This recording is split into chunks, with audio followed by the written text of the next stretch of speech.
A Bike Like Sergio's by Mary Beth Bolts, illustrated by Noah Z. Jones. A bike like Sergio's. Every kid has a bike but me.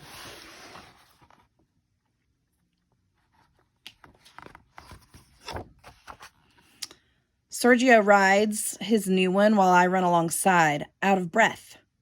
Ask your parents again, Sergio says. Your birthday's coming. Sergio forgets there's a difference between his birthday and mine. I wish, I say. But I know that wishes won't make money appear.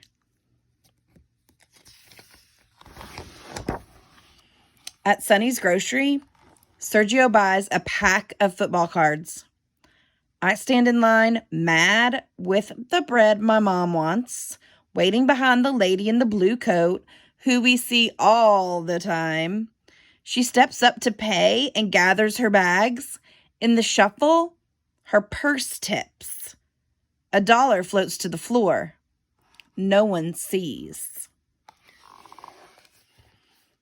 I scoop up the money fast. She's out the door, but I don't chase her. It's just $1. At home, Mom's feeding the baby. The twins pull pans from the cupboard. My Reuben, she says, was it a good day? I nod and act busy. That $1 in my pocket stays a secret.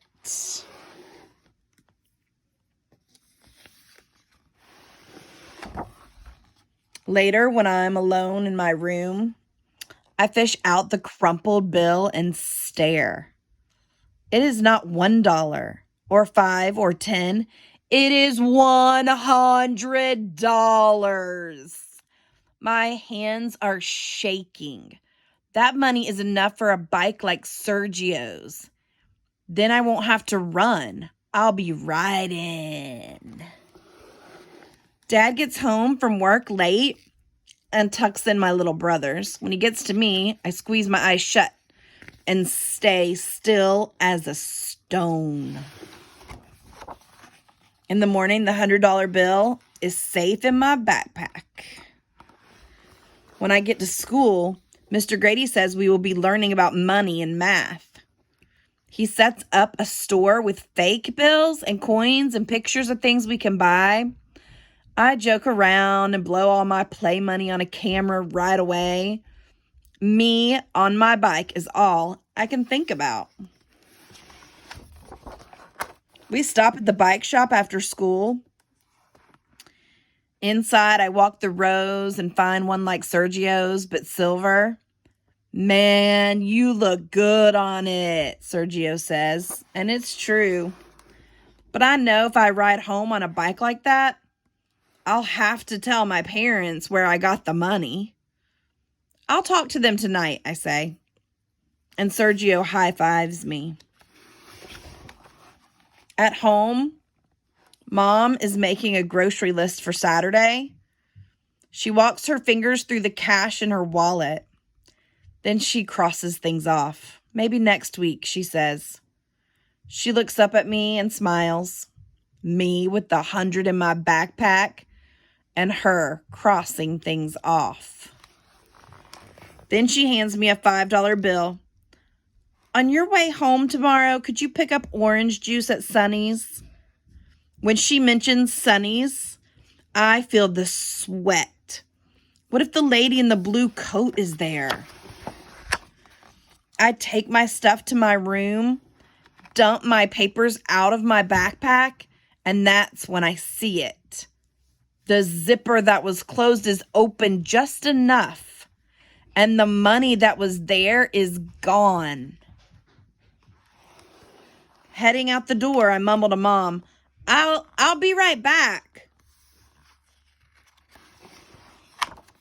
Rain is falling as I retrace my steps from school to the bike shop to home. Leaves and money look the same. Rain and tears feel the same. It's nowhere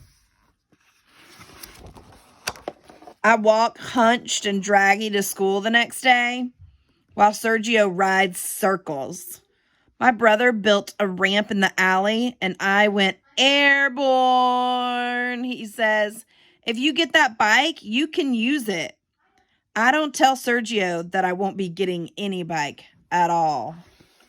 The day stretches out. How many nickels in a dollar? Mr. Grady asks. How many quarters in a $5 bill? When the bell rings, I pack my backpack with my homework and notes and tell Sergio to ride home without me. With everyone crowding in a hurry, I spot something. The smallest zipper inside, still closed. This was the pocket, not the other. I slide it open. I am rich again. To get that bike, I have to tell. I race to Sonny's as fast as riding and rush to the back of the store for the juice. Someone bumps me, apologizes in a soft voice, and I turn. My feet are frozen, watching as the lady in the blue coat makes her way to the counter with her eggs. She reaches into her purse. And like a hot blast, I remember how it was for me when that money that was hers, then mine, was gone. I leave the juice behind, and this time I follow her. She walks down one street and then another and past the bike shop. My mouth is dry. Excuse me, I say. She turns and we are face to face.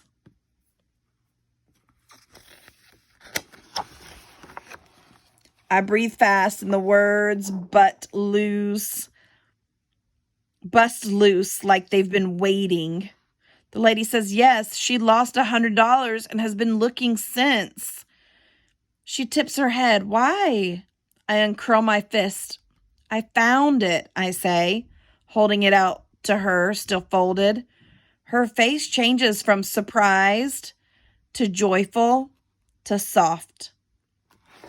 She takes my hand in both of hers like a sandwich and asks my name. Thank you, Reuben, she says. You have blessed me. I am happy and mixed up. I'm full and empty with what's right and what's gone.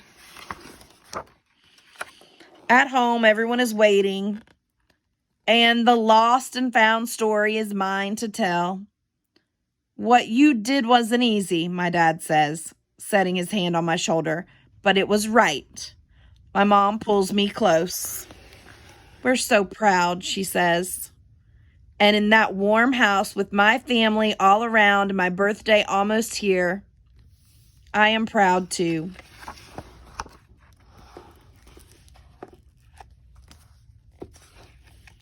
A Bike Like Sergio's by Mary Beth Boltz, illustrated by Noah Z. Jones.